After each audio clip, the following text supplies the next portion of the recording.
তো বন্ধুরা দেখো, বিরিয়ানি হয়ে গেল প্রায়। ডিম ফিম আলু ফালু সব দিয়ে দিয়েছি, আলু বিরিয়ানির মশলাও দিয়ে দিয়েছি। তো এইভাবে যদি তোমরা ঘরোয়া পদ্ধতিতে করে খাও তো দারুণই লাগবে খেতে। তো যে জলটা করেছিলাম, মানে ওই বিরিয়ানির যে কি বলবো, আতর আতর টাইপের যে দেয়, সেই কেশর, সেটা তো দিয়েই দিয়েছি, তাও বাটির মধ্যে একটু লেগেছিল, ওটাও দিয়ে দিলাম। তো এইভাবে যদি তোমরা করো তো সত্যি দারুণ খেতে লাগবে। মানে তা তো লাজবাব, বলতে পারবো না, বলে বোঝাতে পারবো না কতটা ভালো লাগে। তো এখনো খাইনি, খাবো তখন তো মানে বুঝতেই পারবো যে কতটা কি লাগছে। তো অনেকক্ষণ থেকে দেখো গ্যাস সিম করে করে আমার ভাজা হচ্ছিল। তো সম্পূর্ণটা তোমাদেরকে ওই করতে করতে দেখাতে পারছি না, কারণ আমি নিজে একাই করছি এবং একাই ভিডিও করছি, তো সেই জন্য হচ্ছে না। তো বিরিয়ানি মশলা তো দিয়েই দিয়েছি, আর যে যেরকম রিচ খেতে পছন্দ করবে সেরকম দেবে মশলাটা, কারণ বেশি হয়ে গেলে আবার হয়, মানে ভীষণ উগ্র হয়ে যাবে। এই যে যে মানে কেশর দেয়, সেটা জলে ভিজিয়ে দিলাম। তো এগুলো সবই আমার দেওয়া হয়ে গেছে। তো কেমন হয়েছে তোমরা জানাবে কমেন্টসে। তো তোমরা এরকম ঘরের চাল দিয়ে যদি এরকমভাবেও করে খাও, ভাত হয়ে আছে আর ভালো লাগছে না ভাত খেতে, কিছু পেঁয়াজ আলু এইসব ভেজে নিয়ে সুন্দর করে ডিম ভেজে নিয়ে যদি এইভাবে এই বিরিয়ানি মশলা নানান রকম মশলা টশলা দিয়ে ওই ঘরোয়া চালের ভাতেই যদি করে নেওয়া হয়, হ্যাঁ, তো দারুণ লাগবে। কারণ এমনিতেই তো ভাত যদি ভেজে খাওয়া হয় জিরে পাঁচফোড়ন লঙ্কা এসব দিয়ে, তাহলে কতটা সুন্দর লাগে। তো এরপরে এতে তো মশলা পড়েছে, তো তো দারুণই লাগবে। ঠিক আছে, আর বেশিক্ষণ ভাজবো না, এটা এবার নাড়াচাড়া করে নেবো উল্টে পাল্টে।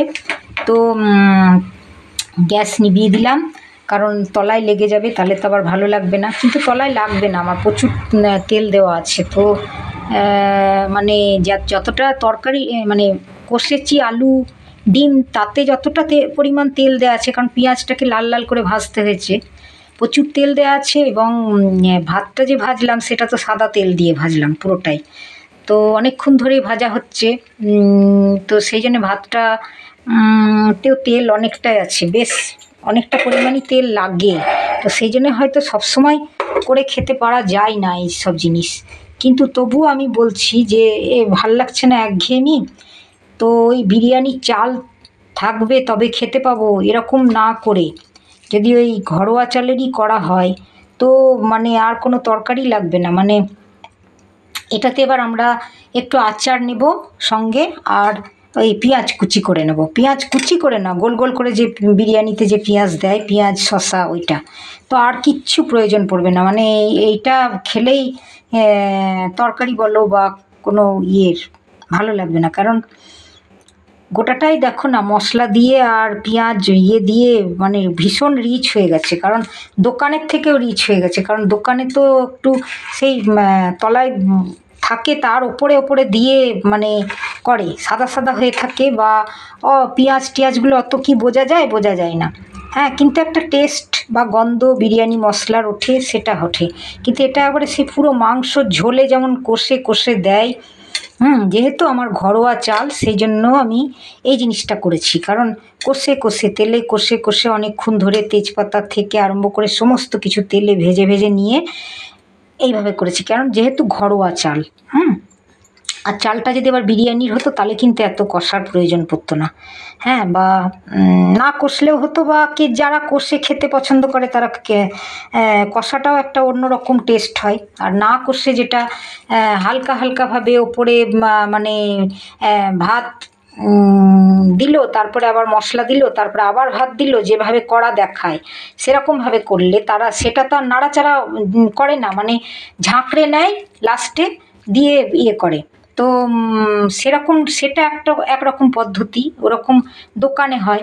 তো আর ঘরোয়াভাবে যদি করা হয় তো এরকমভাবে করলেও দারুণ টেস্ট হয়, মানে বলে বোঝাতে পারবো না। আমি তো মানে বিরিয়ানির মশলা না দিয়ে এমনি মশলা দিয়ে করে খেয়েছি, তাতেই যা সুন্দর লাগে না, মানে আনন্দে দে কি বলবো। ভাত মানে কোনো তরকারির প্রয়োজন নেই, তুমি বাটিতে করে নিয়ে বা একটু ডিশে করে নিয়ে যেমন চাউমিন খাই ঠিক সেরকম লাগবে। তাতে আবার ডিম আছে, আলু আছে মোটা মোটা, মশলা দেওয়া, পেঁয়াজ দিয়ে কষা, তো দারুণ লাগে। তো সেই জন্যে তোমাদের মধ্যে শেয়ার করলাম। তো তোমরা এই ঘরোয়া চাল দিয়ে যদি এরকমভাবে করে খেয়ে একবার দেখো, তাহলেই বুঝতে পারবে যে কতটা সুন্দর লাগে।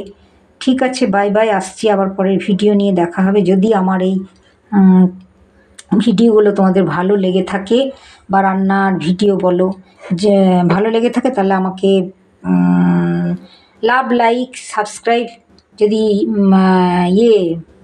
তোমাদের ভালো লেগে থাকে তাহলে তোমরা আমাকে জানিও কমেন্টসের মধ্যে।